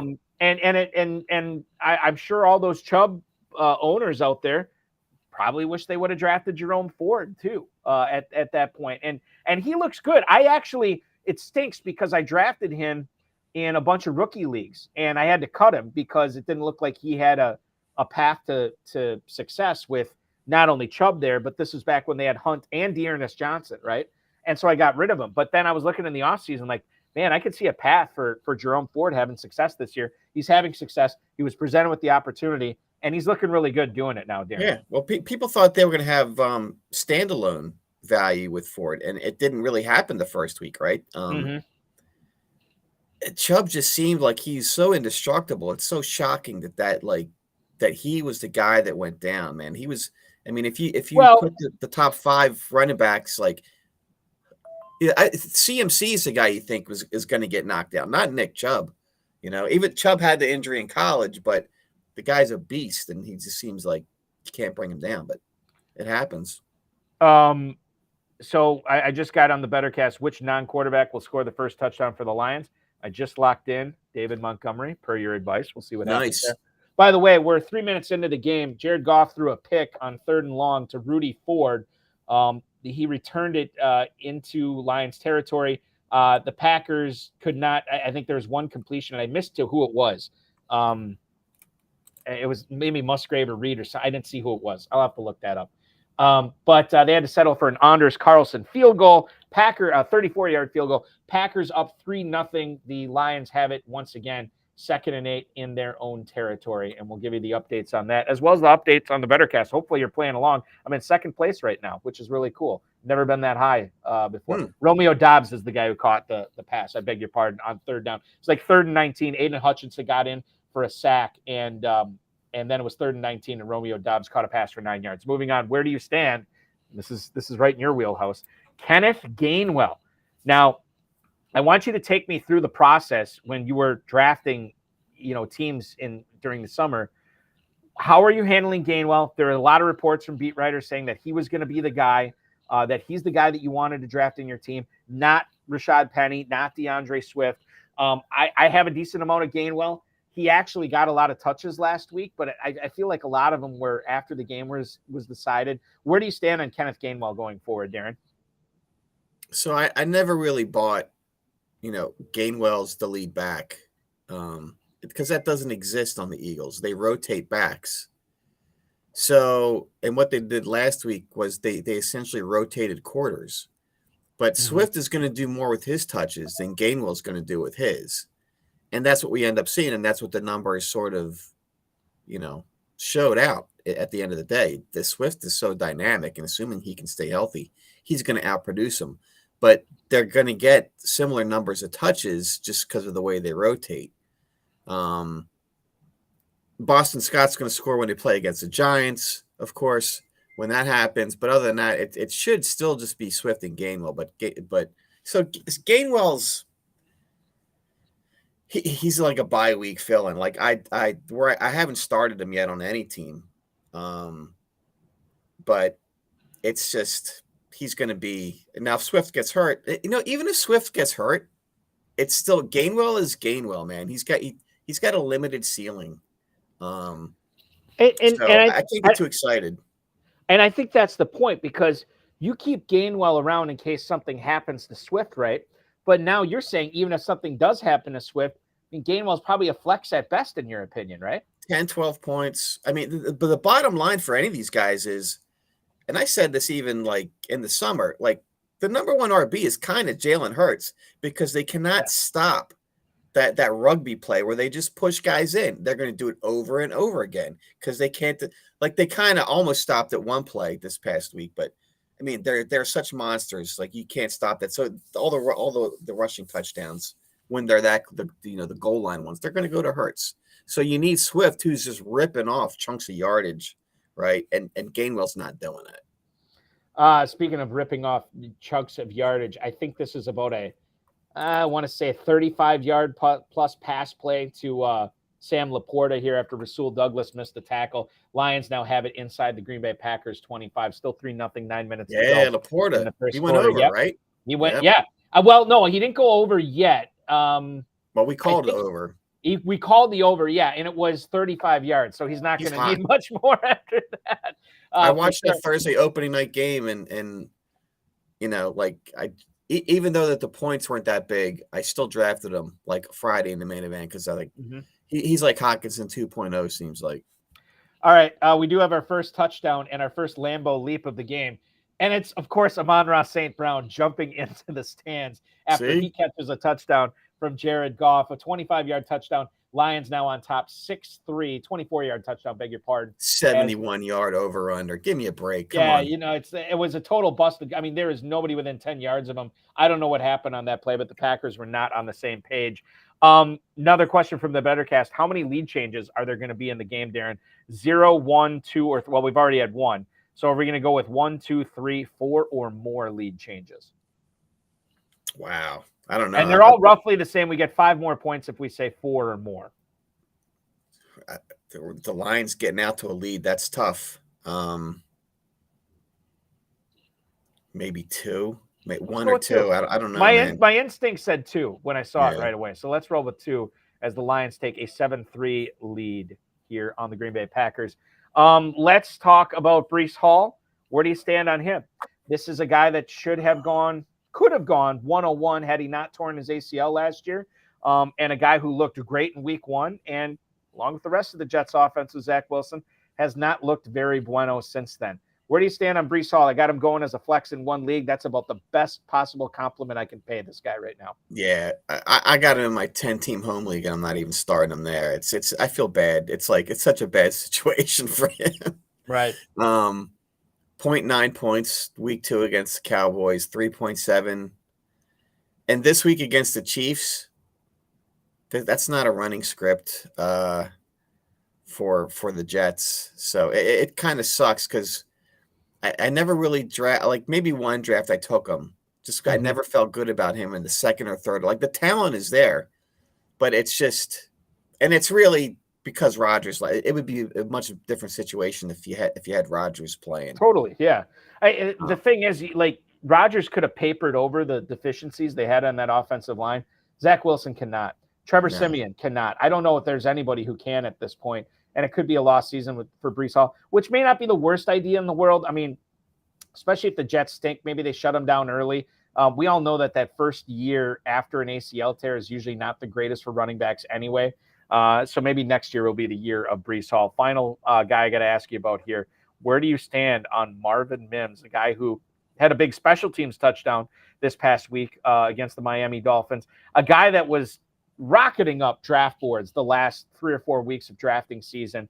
But he's still behind Jerry Jeudy, still behind Cortland Sutton. Where do you stand on Marvin Mims right now, Darren? Your thoughts on him? Well, it doesn't take much for him to score points.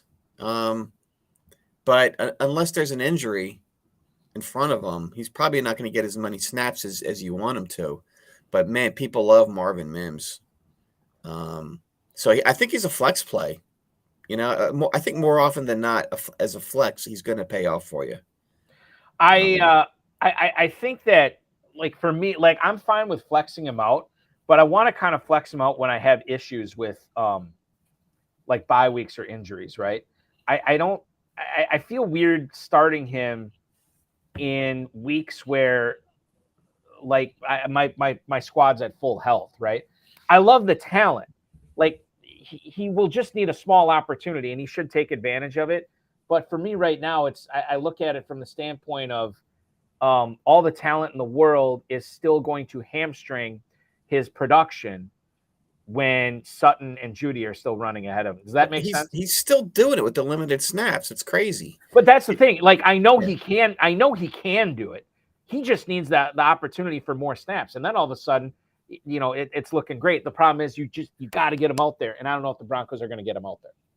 Would you start him or Josh Palmer? Palmer, for sure, this week. Yeah. Okay, moving on. Let's here's what we'll do. We'll take a break. Packers are on offense. 8 minutes to go. 1st and 10 from their own 20-yard line. Darren Armani from Fantasy Mojo here joining me on Fantasy Football Night in America as we are taking in the Lions and the Packers on the BettorCast tonight. We're having a lot of fun doing that. Love goes down again for his second sack of the night. Ooh, could be a long night for Green Bay.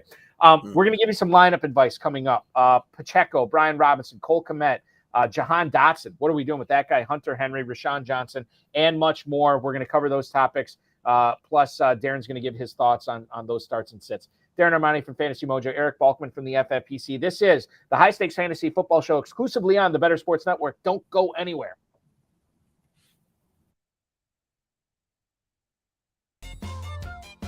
I like to eat my feelings. So when I'm like super sad, you know, single serving pint sizes of Ben and Jerry's, I just start shoveling that in, and it makes me feel bigger and better. But so let's eat our feelings here. What we're gonna do today is we're gonna talk football players, food. We're gonna pair them up. Who is represented by what food? All right, I want to just shout out Hal Alexander in there for CMC, Christian McCaffrey, is Rocky Road ice cream. A little bit of everything. Yeah, does it? Good Hal. I like it, man. You know it. I love me some Rocky Road ice cream. Bijan Robinson prime rib. You know what? Bijan Robinson prime rib with a baked potato and some cream spinach on the side. That's what I'm talking about. That is the King's dinner. And Bijan Robinson, I don't care if the dude from the Athletics says only 301, touches. You know what? In honor of Card Sharks, I'm going to say, guys, that I think that number is going to be a little bit higher there for Bijan Robinson. So get your knife, get your fork, you got your steak, you got your Bijan. Yeah, that's what's up. You're on death row, and they say you get one last meal, and you just say Bijan Robinson. Bijan Robinson. Yeah, I'm totally down with that. Love it. I got to jump in on one real quick because Mr. Scamper said Kareem Hunt is candy corn, and I actually had a player, Tyler Boyd, was going to be candy corn for me, and basically it's that nobody likes it, but it's always there. It's always there, and somebody always puts their hand in and grabs some and has some, and they're like, well, and afterwards they're like, why did I eat that? That's Tyler Boyd. He always gets drafted, and he's just kind of there, and nobody knows why. Nobody knows why they take him. Nobody knows where it comes from. Where does the candy corn even come from? Like, it's just there. It's just there.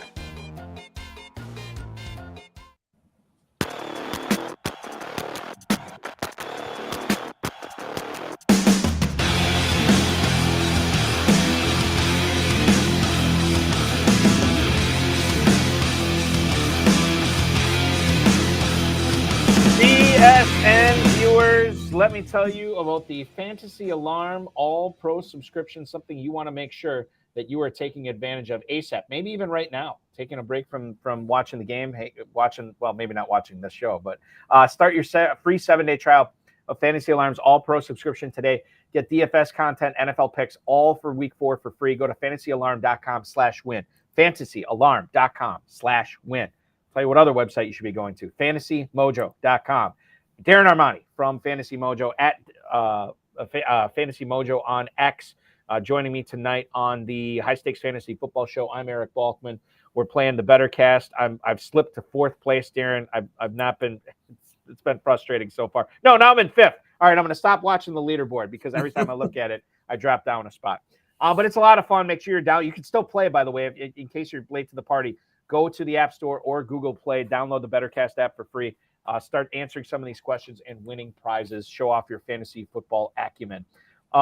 Let's get into some lineup advice here tonight. And these are all questions that I think I haven't gotten these personally from anybody, but I think that they are all decisions that people might have to make this week for week 4 in their lineups. We'll do our best to answer these questions, and hopefully it helps you out.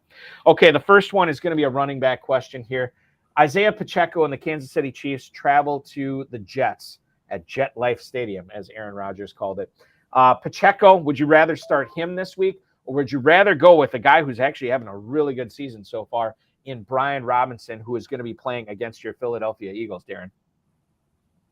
Well, the Eagles have the #1 run defense, so that's not good for Brian Robinson. And he's been catching passes too. Yeah, you know what? That's pleasant surprise. Right? Yeah, totally. Pacheco's a Rutgers guy, so that's good for him. Playing the Jets, that's good for him, right? I mean, it could be a lot of garbage time. I mean, this probably seems like an easy Pacheco call to me. I love Brian Robinson; he's been great, but I don't think this is the Brian Robinson week, in my opinion. It's Pacheco. I think the only thing that keeps Robinson involved is the fact that he's been getting these catches, which I didn't see coming, and he's looked pretty good too. Now, I don't know if this is going to sound silly, but I don't know what the recovery time is from bullet wounds or anything like that. Is it like an ACL where the first year after you get shot, you don't play, you don't get the full range of motion. It takes that full year after that. I don't know, but Robinson looks a lot better at this point this year than he did last year. That's the only thing that keeps this a question for me. I'm going to go with Pacheco. I think the game script should favor him as well. So that's where I'd roll with that. Wide receiver question, and this got a little bit more interesting today since DeAndre Hopkins got added to the injury report as getting in a limited session with an ankle injury. But DeAndre Hopkins is going to be at home against the Cincinnati Bengals this week. Marquise Brown is the other guy that we'll ask you about. He's at San Francisco. Tough matchup, but should be a positive game script, you would think, for Marquise Brown. And Josh Dobbs has actually looked pretty capable so far. Yeah, he has. I still think I'm going Hopkins, and that might be against consensus. I think if I had the choice, I'm still probably throwing in Hopkins. It's the Tennessee. Who are they playing? They're playing. They're playing Cincinnati, so they're going to have to throw. Brown at the Niners. I think it's close. I just think Hopkins gets the edge a little bit. It's tough for like it's all about the target hogs, right? Oh boy, who is that for the Packers that's getting his leg wrapped? It's one of their, I think it was one of their offensive linemen, and they've already given up 2 sacks tonight. That's not great. Unless you're the better boss who's hanging out in the BettorCast saying that he has the Detroit Lions defense going tonight. So congratulations to him if that's the case. 3rd and 3, the Lions have it from the Packers 47. We'll get to that in a second. Gerald Everett. Well, just to finish my thought on Hopkins. Anytime you have a target hog like that, I'm always going to lean that way. And I don't think Marquise Brown is the target hog that DeAndre Hopkins still is at this point of his career. Gerald Everett or Cole Kmet. Everett, I think, has been the victim of some Donald Parham madness at the goal line. Parham, 2 targets, 2 catches, 4 yards, 2 touchdowns this past week. Not sustainable. I still like Everett quite a bit, but Cole Kmet's been coming on too. I didn't look at what he did this past week for the Bears, but I know he's been getting targets. He's been kind of a bright spot there so far. Would you rather go with Everett without Mike Williams this week or Cole Kmet? And I'll tell you I should tell you who they're going against, obviously.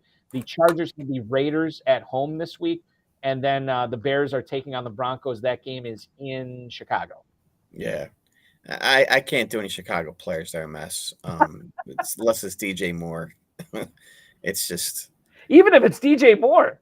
I'll be sitting him in a couple leagues. DJ Moore. Right. I mean, I give him. He would be the only guy I would even consider. But that's my point, Darren, because for me, even if it is DJ Moore, I don't know if I'm starting him. I think you can make a case to sit him depending upon what your team looks like. He's always been sort of quarterback proof. The one way or the other, he gets it done.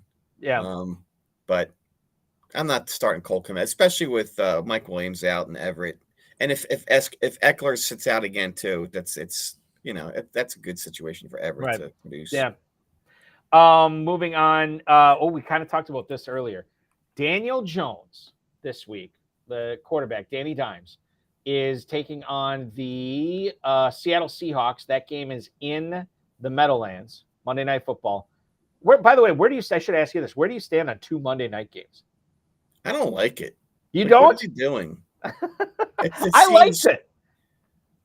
Go ahead. Monday night is that's the the marquee game of the week. And now it's 2. It's I remember they did that. They used to do it just the first week of the season. Mm-hmm. I don't like 2.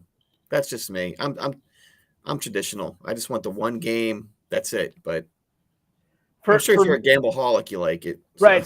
So here's the thing. So to me, it's always the more football, the better. Right. And I know they're experimenting with they're trying to find the sweet spot to see where people are tuning into and what channel they should have the game on, where people are going, what time is good. Part of me wants to say God, they should do a double header, right? And kick one off at 7:00 and kick another one off at 10. I'd love it. Football all night on Monday night. But then the fantasy player in me is that could be a headache later on in the season when injuries become much more of a battle and you have to make guesses at 1 p.m. on Sunday rather than tough. So I don't know. It kind of goes both ways. It's bad enough we got to do Sunday morning London games. You forget that's even happening. And then oh my God. Which we should remind everybody, there is a London game this week, 9:30 a.m. Eastern time, the Falcons and Jaguars kicking off from jolly old London town. Make sure you get your lineups in. Wake up early. Yeah, wake up early or do it before you go to bed on Saturday in case you are more of a night owl.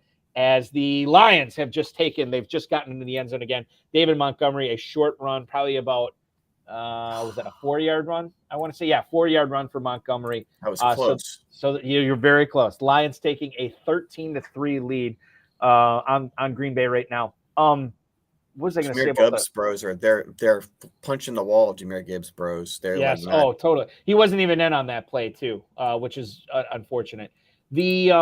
The other thing I'll bring up is for all the FFPC players watching, you will not be able to pick up we don't run the waivers earlier on Sunday, so you won't be able to pick up any Falcons or Jaguars on that Sunday morning run and start them. So if you want them, you hopefully you already picked them up because they will not be eligible until next week. Daniel Jones, Seattle Seahawks, Monday Night Football. Geno Smith, New York Giants, Monday Night Football. Which quarterback would you rather play in that game? Yeah, I think it's the Danny Dimes revival week, Monday night. Over in New Geno. York. Running around, going to run 70 yards and fall, right? That's what he does in the spotlight. So I think he's sort of underachieved, but I think it's going to happen for him this week. I think you're right.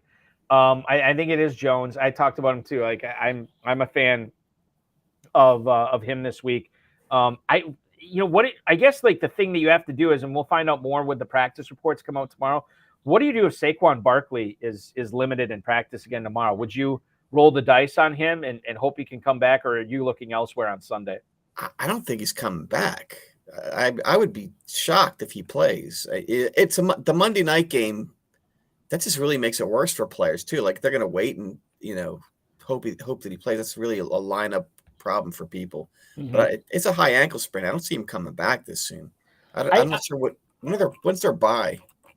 I was just about to look that up. There is, let's see here. Your Giants. There's 2 teams on bye this coming week. I know that. And their bye's not till week 13. So. Oh my God. Okay. Then they got to play at the Dolphins. So, I mean, Saquon's a beast. Like if he can play, he'll be out there, right? Yes. But it doesn't seem like it's consistent with the high ankle sprain narrative. I take that back. There's 4 teams on bye next week: Browns, Chargers, Seahawks, and Buccaneers. So I don't understand this. The Falcons and the Jaguars are both in London this week, and they're both playing this coming week too. That's wild. I didn't. That's what got the Packers in trouble last year, where they could have had the NFL schedule their bye when they came back from London. They chose to take it later on in the season, and they needed that bye right away. So we're both saying Jones on this one. Oh, this is a fascinating flex question. 2 guys that have burned people, high stakes players in the past. Najee Harris, would you start him over Cortland Sutton this week? Najee Harris going up against the Houston Texans on the road, but it is the Texans. And then you have Cortland Sutton in Chicago against the Chicago Bears. Yeah, I think Sutton's got the higher ceiling.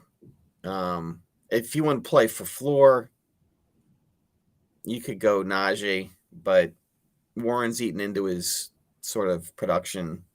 As Sutton seems like Sutton was he even outproduced Judy last week.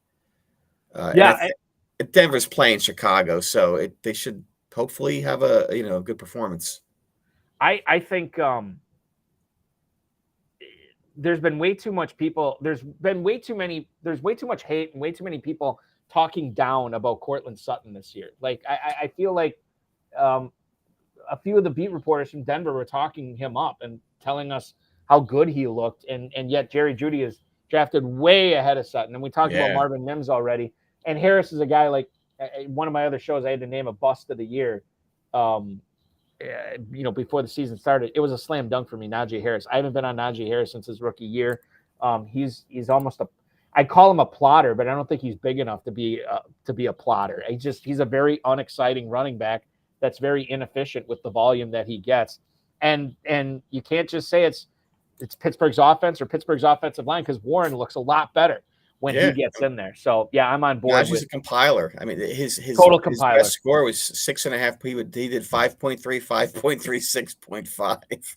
I mean, it's crazy. It's absolutely crazy. And for me, this is like a full PPR slam dunk Sutton over Najee Harris for sure. Yeah. Let's get into, and I don't know if you have any thoughts on Jahan Dotson and what's going on there. But you had him underperforming really the last couple of weeks. And then you had a guy who was really coming on who ended up underperforming last week, and that was Hunter Henry for New England. Now, Henry is in Dallas this coming week, and Curtis Samuel goes to Philadelphia to take on those Eagles. Not Curtis Samuel, Jahan Dotson goes to Freudian slip there. Maybe I like Samuel.